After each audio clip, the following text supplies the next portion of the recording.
Bismillahirrahmanirrahim. Episode pertama, kelahiran Rasulullah Sallallahu Alaihi Wasallam. Bayangkan sebuah zaman ketika dunia jauh dari cahaya petunjuk.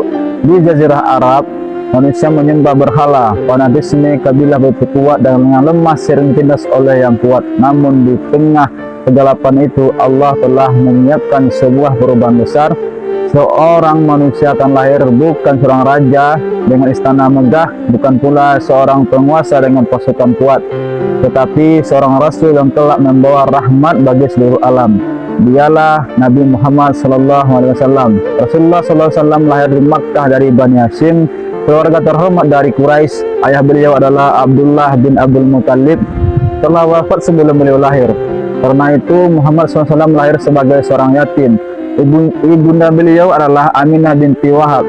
Setelah kelahirannya, Muhammad sallallahu alaihi wasallam disusukan pada Halimah As-Sadiyah di perkampungan Bani Sa'ad. Di sanalah beliau melewati sebagian masa kecilnya. Setelah kembali kepada ibunya, Nabi Muhammad SAW harus menghadapi kehilangan demi kehilangan. Ketika beliau berusia 6 tahun, ibunda Aminah wafat di Abwa. Nabi Muhammad SAW kemudian diasuh oleh kakeknya, yaitu Abdul Muttalib. Namun tidak lama kemudian kakeknya pun wafat. Pengasuh kemudian beralih dan dilanjutkan oleh pamannya, yaitu Abu Talib. Masa kecil Nabi Muhammad SAW penuh dengan ujian, tetapi Allah selalu menjaganya dan tanpa diketahui oleh manusia saat itu. Anak yatim dari Makkah ini sedang dipersiapkan untuk menjadi seorang yang paling mulia yang akan membawa risalah terakhir bagi umat manusia. Setelah lahir, Nabi Muhammad SAW disusukan kepada Halimah As-Sadiyah. Pada masa itu, masyarakat Arab memiliki kebiasaan menitipkan bayi kepada ibu susu dari pedalaman agar mereka tumbuh dalam lingkungan yang lebih sehat dan belajar bahasa Arab yang baik. Halimah membawa Muhammad SAW ke perkampungan Bani Sa'ad. Kehadiran bayi Muhammad SAW membawa berkah bagi keluarga Halimah. Setelah beberapa tahun, Nabi Muhammad SAW dikembalikan kepada ibunya, yaitu ibunda Aminah. Namun kebersamaan itu tidak berlangsung lama. Ketika Nabi Muhammad SAW berusia 6 tahun, ibunda Aminah mengajaknya melakukan perjalanan ke Yatsrib. Dalam perjalanan pulang menuju Makkah, ibunda Aminah jatuh sakit dan wafat di Abwa. Bayangkan, seorang anak kecil yang harus menyaksikan ibunya pergi untuk selamanya.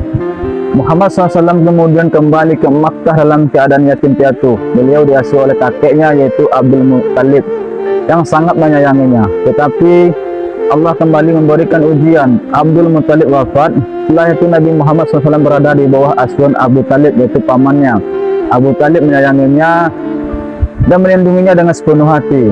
Dari kehidupan masa kecil inilah kita belajar bahwa seseorang tidak harus memiliki masa lalu yang mudah untuk menjadi manusia yang luar biasa.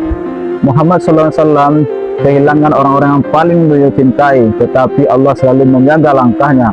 Kelak, pengalaman kehilangan inilah yang membuat Rasulullah SAW sangat memahami penderitaan manusia pada akhir zaman ini.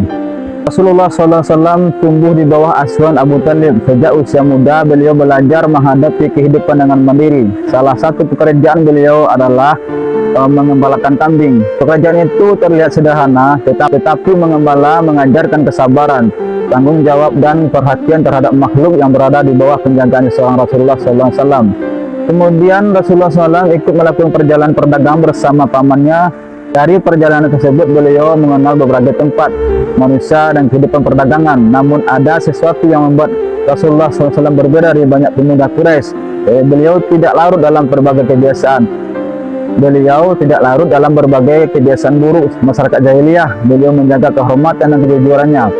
Masyarakat semakin mengenal Nabi Muhammad SAW sebagai orang yang dapat dipercaya. Bahkan sebelum kenabian, tidak ada yang menyangka bahwa pemuda yang mereka kenal dengan penuh penghormatan itu kelak akan menjadi Rasul terakhir. Kehidupan Rasulullah SAW sebelum kenabian bukanlah kehidupan seorang penguasa. Beliau menjalani kehidupan sederhana, bekerja, berdagang, dan berinteraksi dengan masyarakat. Tetapi Allah sedang mempersiapkan beliau sedikit demi sedikit untuk sebuah amanah yang jauh lebih besar daripada seluruh kekuasaan dunia. Kejujuran dan amanah membuat beliau mendapatkan gelar Al-Amin, yang berarti orang yang dapat dipercaya. Salah satu peristiwa yang menunjukkan kebijaksanaan beliau terjadi ketika kaum Quraisy berselisih mengenai siapa yang berhak meletakkan kembali Hajar Aswad setelah pembangunan Ka'bah. Perselisihan itu hampir menimbulkan pertumpahan darah. Masing-masing kabilah merasa memiliki hak. Kemudian mereka sepakat bahwa orang pertama yang masuk ke area tersebut akan menjadi penentu. Orang itu ternyata Nabi Muhammad SAW. Ketika beliau melihat, mereka berkata bahwa Al-Amin telah datang. Mereka pun menerima keputusan beliau, yaitu Nabi Muhammad SAW, membentangkan kain dan meminta Hajar Aswad diletakkan di atasnya. Kemudian setiap pemimpin kabilah memegang bagian kain tersebut dan mengangkatnya bersama. Setelah sampai di tempatnya, Nabi Muhammad SAW mengambil Hajar Aswad dan meletakkannya kembali. Peristiwa ini menunjukkan bahwa sebelum menerima wahyu, Muhammad SAW telah memiliki akhlak, kejujuran dan kebijaksanaan yang membuat masyarakat mempercayainya. Dan tidak lama lagi, kemudian beliau akan berubah untuk selamanya. Muhammad SAW dikenal sebagai seseorang pedagang yang jujur. Kejujuran itu akhirnya sampai kepada seseorang wanita mulia bernama Khadijah binti Khuwailid. Khadijah adalah seseorang wanita terpandang yang memiliki usaha perdagangan. Beliau kemudian mempercayakan barang dagangnya kepada Rasulullah SAW. Rasulullah SAW menjalankan amanah tersebut dengan penuh kejujuran.